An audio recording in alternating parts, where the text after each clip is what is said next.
નમસ્કાર મિત્રો, ખાસ કરીને આજના વિડીયો પર માહિતી આપવાની છે કે અરબ સાગરમાં રહેલી સિસ્ટમ છે એ વધુ મજબૂત થઈ છે અને અત્યારે ઉત્તર પશ્ચિમ દિશામાં આગળ વધી રહી છે, જેને કારણે પ્રી મોન્સૂન એક્ટિવિટીની શરૂઆત થઈ છે અને તમામ પ્રકારની માહિતી આપવાની છે. પણ શરૂઆતમાં હું આપને એ જણાવી દઉં કે આવનારા દિવસની અંદર આપણે એક ખેડૂત મિટિંગનું આયોજન કરેલું છે, એટલે કે તારીખ 24 મે 2026 અને રવિવારના રોજ સમય છે સવારે 9 વાગ્યાનો અને એ મિટિંગનું આમ તો આયોજન છે જસદણની અંદર. એ મિટિંગનું ઉદ્દેશ્ય છે આમ તો રાજકોટ જિલ્લાના જસદણ ખાતે હું એક એગ્રોના રીઓપનિંગ નિમિત્તે આવી રહ્યો છું, એટલે કે રાજકોટ જિલ્લાના જસદણ ખાતે ગઢડિયા રોડ ઉપર રૂપાલી એગ્રોનું જે રીઓપનિંગ છે એમાં આવી રહ્યું છું.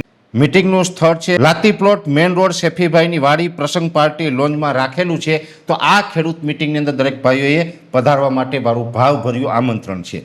હવે જે ખાસ વાત કરવાની છે, આમ તો વરસાદ અને જે સિસ્ટમ વિશેની વાત કરું એ પહેલાં હું આપને એ પણ જણાવી દઉં કે હવે આપણે વાવેતરનો સમય નજીક આવી ચૂક્યો છે. ખાસ કરીને ઓરવીને વાવેતરની શરૂઆત પણ ઘણા બધા ખેડૂતોએ કરી દીધી છે. આમ તો 25 મે આસપાસ ઓરવીને વાવેતર કરવાનો યોગ્ય સમય છે, એટલે ઓરવીને વાવેતરની શરૂઆત થઈ છે અથવા તો 2-4 દિવસની અંદર હવે શરૂઆત થશે. ત્યારે હું દરેક ખેડૂત ભાઈઓને એક ધ્યાન દોરવા માગું છું કે ગયા વર્ષે ઘણી જગ્યાએ આપણે જે પાછોતરા વરસાદને કારણે મગફળીના પાથરા પલળેલા હતા અને ખૂબ મગફળી આપણે પલળીથી ખેડૂતોને નુકસાન પણ થયું હતું અને પલળેલી મગફળી પણ ઘણી જગ્યાએ હતી, ઘણી જગ્યાએ કોરી હતી, મિક્સ હતું બધું. હવે આની અંદર આપણે જો પલળેલી મગફળી હશે તો અત્યારે એ ઉગાવવામાં પ્રશ્ન આવશે. એટલે ખાસ તમે કોઈ કંપનીનું બિયારણ લેતા હોય કે કોઈ ઘરઘરાવ લેતા હોય કે અથવા તો તમારા પોતા પાસે પણ જો એ બિયારણ ઘરમાં સ્ટોરેજ કરેલું હોય તો બિયારણ ડાયરેક્ટ ખેતરમાં ન વાવવું. પહેલાં બિયારણને થોડુંક ઉગાવો લઈને ટેસ્ટ કરી લેજો, થોડાક દાણા ગળીને વાવી દેવાના ને એ ઉગે અને પૂરેપૂરો જો ઉગાવો આવે તો જ આપણે એનું વાવેતર કરવું, નહીંતર આપણે બિયારણ છે એ મોંઘું બિયારણ ખોટી રીતે જમીનમાં ન રાખી દેવું. એટલે આ એક મગફળીની વાત નથી. અત્યારે તમે કોઈ જ પ્રકારનું પાકનું વાવેતર કરવાના હોય એ અત્યારે કરવાના હોય કે વાવણીનો વરસાદ પડે ત્યારે કરવાના હોય, જ્યારે પણ વાવેતર કરો ત્યારે બિયારણની ચકાસણી પૂરેપૂરી કરવી. એ તમે ગમે ત્યાંથી લીધું હોય અથવા તો તમારું ઘરનું બિયારણ હોય અને કોઈ પણ પાકનું બિયારણ હોય એ બિયારણને પહેલાં વાવીને ઉગાડી લેવાનું છે. જો એ ઉગે તો જ પછી એનું વાવેતર કરવું, નહીંતર આપણે બિયારણ છે એ બદલાવી નાખવું જોઈએ, જેની દરેક ખેડૂત મિત્રોએ નોંધ લેવી. બીજી વાત એ કરવાની છે કે હવે જે અરબ સાગરની અંદર અત્યારે એક સિસ્ટમ છે, આમ તો એ તમિલનાડુ ઉપર થઈ કેરળમાં આવીને કેરળ ઉપર થઈ અને પછી અરબ સાગરની અંદર પ્રવેશીને એ સિસ્ટમની જે ગઈકાલે આપણે માહિતી આપી હતી ત્યાં સુધી એ થોડીક નબળી સિસ્ટમ હતી. આજે એ સિસ્ટમ થોડીક મજબૂત થઈ છે. હવે આ સિસ્ટમ મજબૂત થઈ છે અને મજબૂત થઈ અને એ સિસ્ટમ ઉત્તર પશ્ચિમ દિશામાં ગતિ કરી રહી છે. એટલે આમ તો ડાયરેક્ટ આ ગુજરાત ઉપર આવવાની નથી, એટલે બહુ આપણે એ સિસ્ટમથી ડરવાની કે બીવાની જરૂર નથી.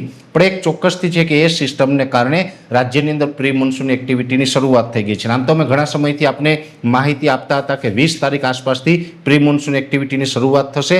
ગઈકાલે 20 મે 2026 હતી. ગઈકાલે પણ રાજકોટના સરદારમાં પણ ઘણી જગ્યાએ વરસાદી ઝાપટા પડ્યા છે. બીજા પણ અન્ય વિસ્તારોની અંદર છૂટાછવાયા વરસાદી ઝાપટા નોંધાયા છે. એટલે કાલે પણ પ્રી મોન્સૂન એક્ટિવિટીના ઝાપટા પડ્યા છે. આજે પણ 1-2 જગ્યાએ ઝાપટા પડ્યા હોય એવા મને મેસેજ મળ્યા છે અને હજુ આ ઝાપટાઓ છે એ 27-28 તારીખ સુધી ચાલુ રહેવાના છે. મુખ્યત્વે આ ઝાપટાઓ છે એ સૌરાષ્ટ્ર અને દક્ષિણ ગુજરાતની અંદર વધારે જોવા મળે તેવી શક્યતાઓ છે. બીજા વિસ્તારમાં એની અસર ઓછી જોવા મળશે. એટલે ખાસ જે આ ઝાપટા પડી રહ્યા છે એ અત્યારે આપણે સૂચવી રહ્યા છે કે ચોમાસું હવે ક્યાંક નજીક છે.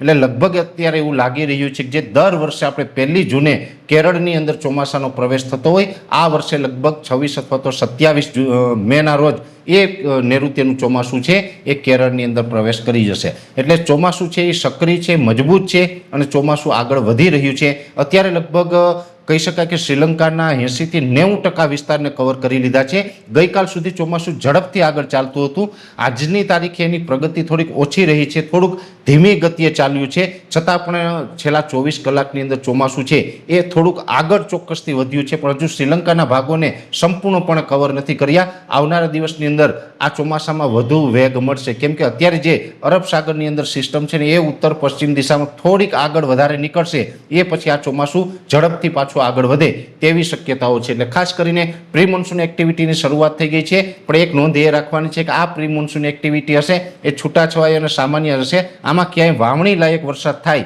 તેવી કોઈ આશા રાખવાની નથી. એટલા બધા વરસાદનો વધારે નથી થવાના, પણ એકદમ છૂટાછવાયા ઝાપટાઓ છે એ ચોક્કસથી નોંધાશે અને એની શરૂઆત છે એ રાજ્યના અલગ અલગ વિસ્તારોની અંદર ગઈકાલથી થઈ ગઈ છે, જેની દરેક મિત્રોએ નોંધ લેવાની છે. એટલે ખાસ કરીને બિયારણ અને વરસાદ વિશેની ખૂબ અગત્યની માહિતી હતી આપવાનો પ્રયત્ન કર્યો છે.